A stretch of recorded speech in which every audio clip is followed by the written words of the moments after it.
이제 제가 그 해고 과정을 리얼하게 전달할게요 라고 하고 그 해고 과정을 전달했던 그 요양원을 제가 노인학대로 신고를 했다고 여러분들에게 사실 고백을 하지 않았습니까? 거기서는 이제 양모 그 어르신을 진짜 꽁꽁 묶었어요. 정말 그렇게 묶으면 1cm, 5cm도 움직이지 못하게 그렇게 꽁꽁 묶었어요. 그리고 이제 노인학대 그 조사기관에서 조사를 해서 노인학대로 판명이 되었고 시청에 연락을 했어요. 시청에서 평택경찰서에 고발 조치했다고 합니다. 고발 조치해서 이제 조만간 수사를 할 건데 제가 말도 헛나왔어요. 긴장을 해서 뭘 긴장하는지는 모르겠지만 하여간 수사 담당자가 아직 배정이 안 됐다고 합니다. 사건이 많아서 담당자 배정까지 2주일이 걸린다고 하네요. 노인학대가 무지무지 많다고 합니다. 이 평택 바닥에 요양원들이 정말 개선되어야 된다고 생각해요. 그런데 제가 이제 어떻게 처리됐는지 알아보려고 오늘 전화를 했더니 안 그래도 그 해당 요양원에서 전화가 왔더래요. 시로. 그리고 고발인이 저라는 거 알더래요. 이름까지 대면서 이명이냐고 그러더래요. 그래서 인정을 해야죠. 어쩔 수 없죠. 이름을 대는데 어떻게 인정을 안 할 수가 있겠어요. 단지 나는 지켜보겠다고 했어요.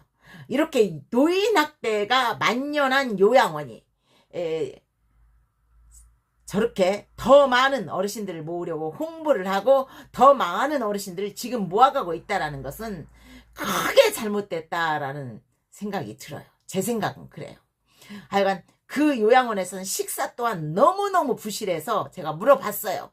식사도 너무너무 부실하던데 그거는 조사 대상이 아니었습니까? 그랬더니 그때 처음 조사를 할 때 그 부분도 조사를 해야 되는데 인지를 하고 있는 것 같아요. 시가. 그런데 그 부분에 대해서는 조사가 빠져 있더라고요. 그렇다고 우리가 별도로 조사할 수는 없으니 왜냐하면 고발인의 그 사생활과 고발인의 그 보호도 해야 되니까 아니요 나는 보호 안 해도 됩니다 라고 했어요.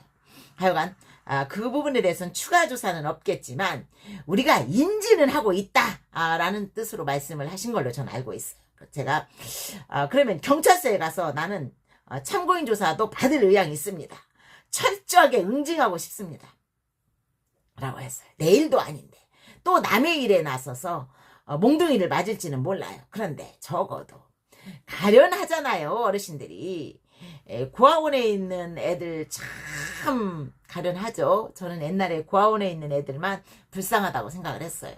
나이 드신 어르신들은 자기가 살아온 과업이니까 뭐 불쌍하거나 가련하거나 그러면 안 되는 줄 알았어요. 옛날에는 열심히 살으면 반드시 산 대가가 있다라고 생각을 했어요. 근데 이제 제가 살면서 그 많은 재산 말아먹어 보기도 하고 또 심각한 경제난에 쪼들려 보기도 하고 그리고 국가에 제가 말씀드렸잖아요. 긴급자금 좀 줄 수 있느냐 안 주더라니까요. 그런 실망스러운 일도 겪었지만 어르신들 역시 나 같은 일을 겪었을 수도 있고 참 제가 이제 요양원에서 생활을 하다 보니까 애들은 희망이라는 게 있잖아요. 내가 열심히 공부하면 물론 원망도 있겠죠. 어린 아이들은 부모를 원망하면서 내가 노력하면 내 앞길을 개척할 수 있는 희망이 있지만 어르신들은 그게 아니에요. 요양원에 있는 어르신들은 자기 자식에게 못해준 것만 기억하고 회한만 있어요. 내가 이렇게 조금 더 해볼 걸. 내가 뭘 잘못해서 내 자식이 힘들어. 내 자식이 잘 되지 못한 거. 내 자식도 다른 자식들처럼 다른 사람들처럼 많은 능력이 있는데 단지 내가 다 못해줘서 저 정도 정체되어 살고 있어. 그러니까 그 자식이 나한테 무슨 짓을 해도 나는 다 용서해야 돼. 외롭고 쓸쓸한 어르신들이 진짜 많아요. 물론 굉장히 못된 어르신들 많아요. 진짜 많아요.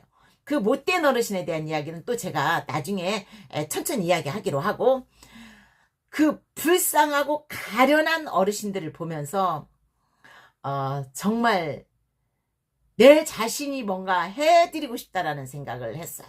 그런데 그 양모 어르신은 면회를 오는 분을 저는 못 봤어요. 있는지는 몰라도. 그리고 자기 자식 아들 둘에게 못해줬다라는 것이 너무나 마음에 남아있기 때문에 치매임에도 불구하고 그 벽에 두 개를 자기 자식으로 끌어안고서 다니면서 화장실 잘 가요.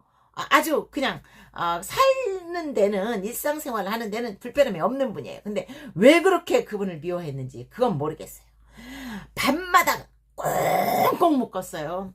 손목이 뻘거일 정도로 정말 끔찍하게 묶었다니까요. 그래서 제가 묶으려면 좀 덜 묶으면 안 되냐고 했더니 우리가 뭘 묶었어요? 언제 묶었어요? 우리가 묶었어요? 봤어요? 봤어요? 이러더라고요.